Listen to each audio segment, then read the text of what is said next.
One day at a time.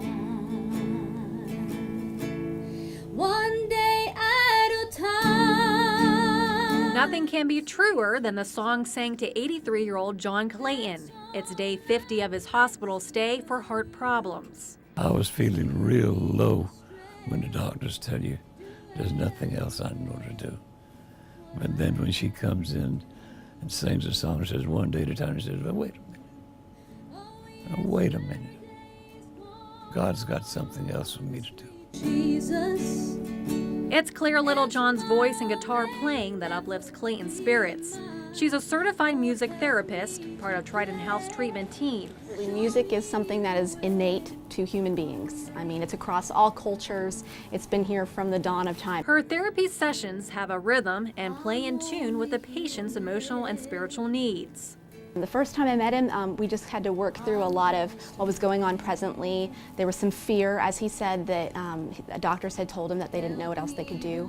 That really hit him hard. And so we were working on, first of all, accepting that, and then moving on to coping with it. Trident Health began offering the music therapy program 7 years ago. It's the only hospital in the Charleston area to offer this type of therapy. That I have to climb. We have to do a formal assessment, so we're looking up through their file, getting some medical history, demographic data, and also then we'll come in and do our first assessment session. And then we're just kind of trying to figure out what the patient's relationship to the music. John has always loved music. As Clear plays, his fingers begin to tingle, and he finds strength to sing along. Something like this goes deeper into your soul that you can actually feel. It goes all through you.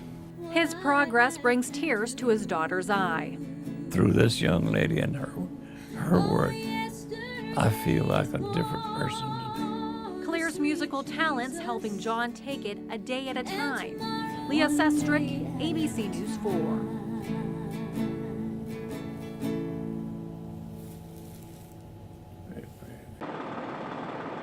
Reginald Curry was sitting on his porch when he heard screaming from his neighbor's apartment. He looked up, saw flames, and a baby dangling from the window. I ran over there, I told her to drop the baby. She dropped the baby in my hand, caught the baby, passed it off to one of my neighbors, and asked her was there any more kids in the house. She said, yeah, there's one in the living room. Kicked in the door, went inside the house and grabbed the baby. Curry says he opened the door to smoke so thick you couldn't see anything, but saw just enough to rescue a second baby lying on the living room floor. Officials say the mother and her two babies were transported to the hospital. They were badly burned. I was in tears. She said, don't worry about her, just catch my baby. She was being a mother. Now that's a mother's love. Fire officials say they don't know where the fire started or what caused it. No one died in the fire, but the 3 victims are still fighting for their lives in the hospital tonight. It's a chance they never would have had if Reginald Curry didn't act the way he did. I'm not a hero, I just did something for somebody that I hope they'll do for me. And we all neighbors, care about our neighbors. There's a new health clinic coming to Crisis Ministries, paid for by Medical Society of South Carolina and Roper St. Francis Healthcare. And for Stanley Wilson, it's cause enough to celebrate by giving back. Don't very often do a hands-on in the community activity, and I came to learn, and I came to be educated, and to a tiny degree to serve. But I think it's important to have an awareness of the community that we live in. Wilson is taking part in a new program launched by Crisis Ministries aimed at getting business leaders from the community to help out at the shelter. Our hope is that executives at all kinds of different industries, people from all levels within companies in the local community will view volunteering in this way as a real way, not just to give back to the community, but also to strengthen their own organization. And those that serve the homeless often get as much out of it as those being served. Volunteers walk away from this experience having a little bit deeper understanding of poverty in our community, and also the realization that the person on the other side of the soup kitchen line looks just like you and I. On a daily basis, they have 200 mouths to feed, and for some, it may be their only meal of the day, which is why volunteers are so important. We would love to inspire other executives, and we hope to inspire other physicians, and we hope to inspire ourselves. But I'm very impressed by what I see now, and I'm excited on behalf of Crisis Ministries for their program to expand and their facilities to be even better than they now are. In Charleston, Sonia Stevens, ABC News 4. Janelle Smith knows all too well what it's like to be a single mom. He's where he's at, and you know, I don't aggravate him. He don't bother me. I do my job because she's going to get taken care of with or without him. But things aren't so cut and dry for moms like Kelly Preston. It's hard to raise a child on your own with barely any income coming in and doing it all by yourself. The question is, at what point does law enforcement step in to get the job done? The Colleton County Sheriff's Office has started Deadbeat Parents of the Week, and each week a parent with outstanding warrants will be called out, name, picture, and all. If somebody can't afford it and they don't do it, then yeah, that's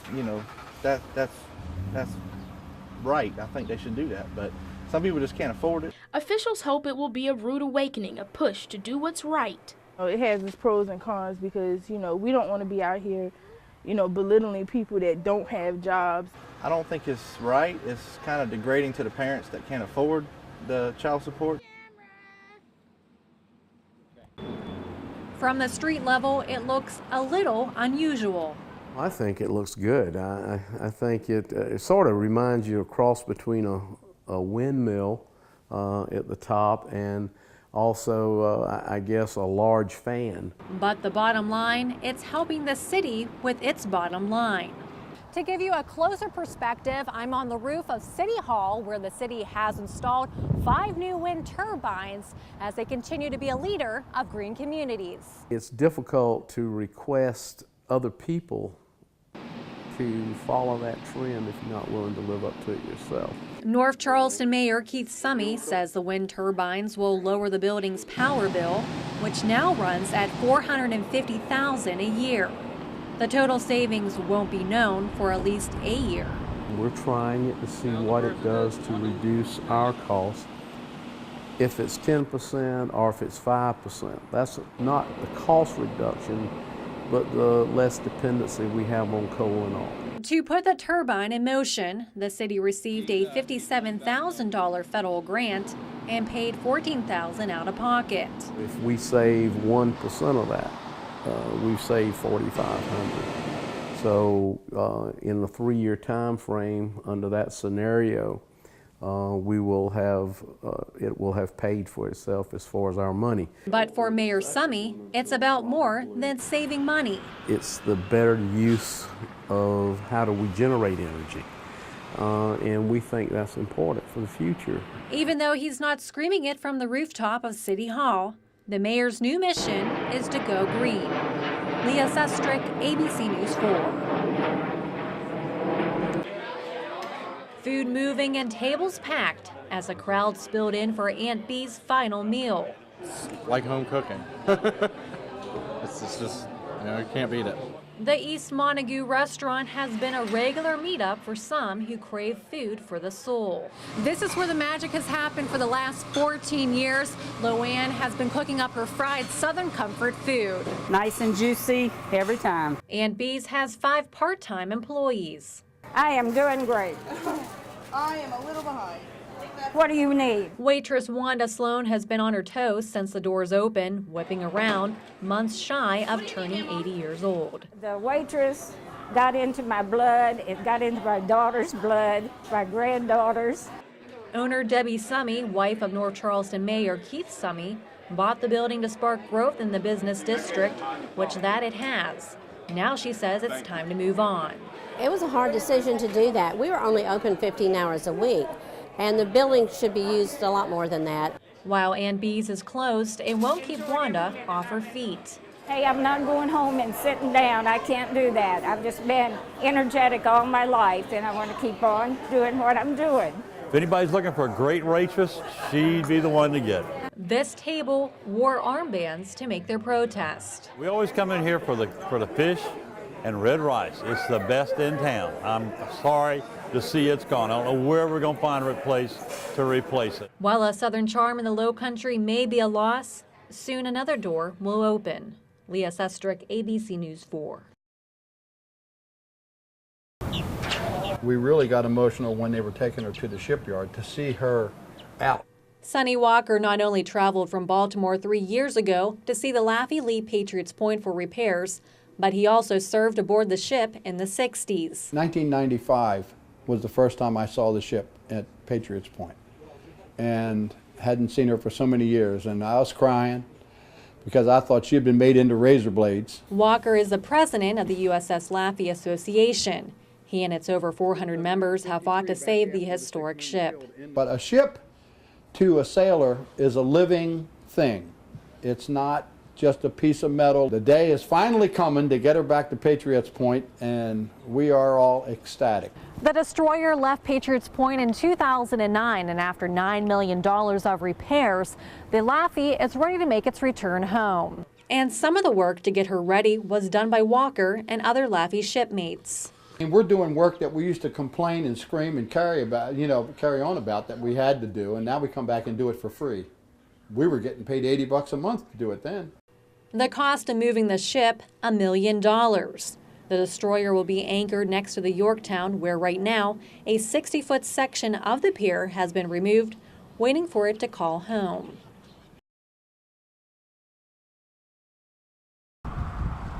Connecting people to one of Charleston's greatest beaches. People will often come in and ask for a good place to ride, and that's one of the places we often suggest because it is a fairly wide lane and it will lead you to the beach. Casey Hazelwood manages Track Bicycle Store in Mount Pleasant and gets a lot of wheels spinning on the IOP connector. But while it's more than 50 feet in width, the bridge can turn into a duel of wheels.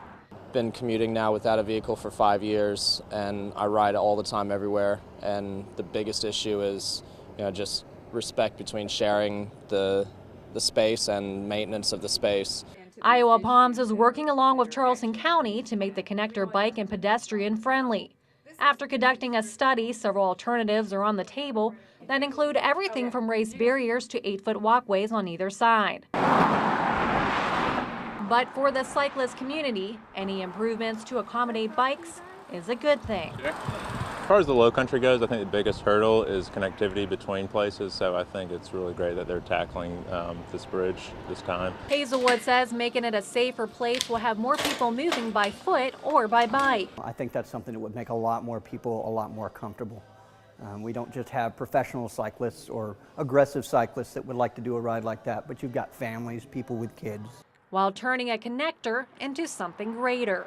As long as you have really good separation between the high-speed vehicles and bicycles and pedestrians, then you'll get the most users on the bridge like you see on the Ravenel.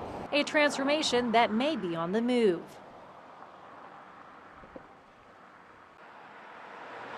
The Edge of America attracts day trippers and vacationers. We love it down here. This is a great place. And while many local businesses expect another bustling tourist season, predicting how well they'll fare depends on one eroding problem. We've got one public lot, which is right behind the restaurant, which is a pay lot, but the rest of the spots up and down the washout and at the public access, those are already full, so it's going to be very interesting this summer.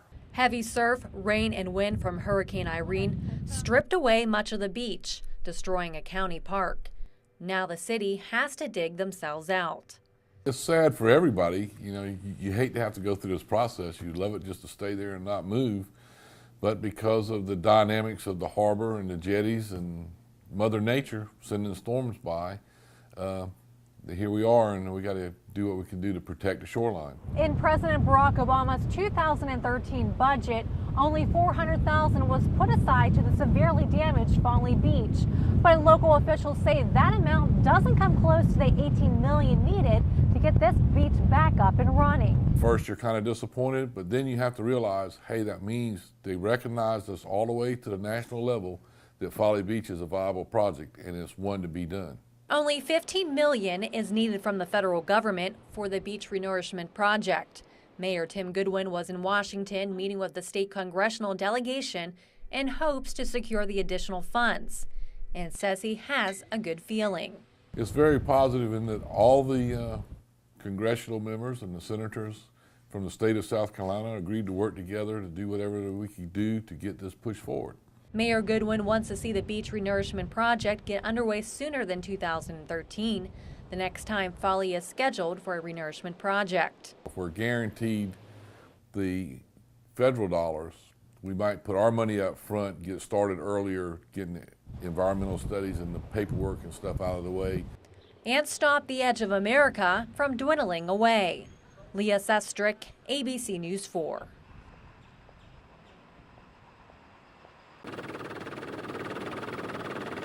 What we will do is review what worked and what didn't work over the last year, and maybe bring even some longer term things in there. We know we have some challenges on the intensity of hurricane forecasting, so there'll be a lot of focus on research that has been underway basically the last 3 years to improve that. Something else that is being researched but is at least 2 to 3 years away is extending the current 5-day forecast out to 7 days. That'll be very useful for most storms that affect the Carolinas, because the storms you have form down in the Caribbean, and you may have that much time for the system to use it. In addition to improving hurricane forecasting, the other main topic discussed will be the warning program. Is there a better way to communicate the threat? How do we get a better outcome, if you will, after a big disaster? We look back and we see outcome. And no one is exactly sure what the 2012 Atlantic hurricane season will bring. In all seriousness, it's too early to pinpoint what the season will be like. One of the main factors that forecasters look at is ocean temperatures. The next big factor is whether we're still in a La Nina or are we transitioning into an El Nino weather pattern in the Pacific. That affects the weather patterns that dictate what kind of environment the storms form in. And La Nina, as we saw last year, is conducive to more than normal storms. El Nino is a pattern that tends to reduce the number of storms.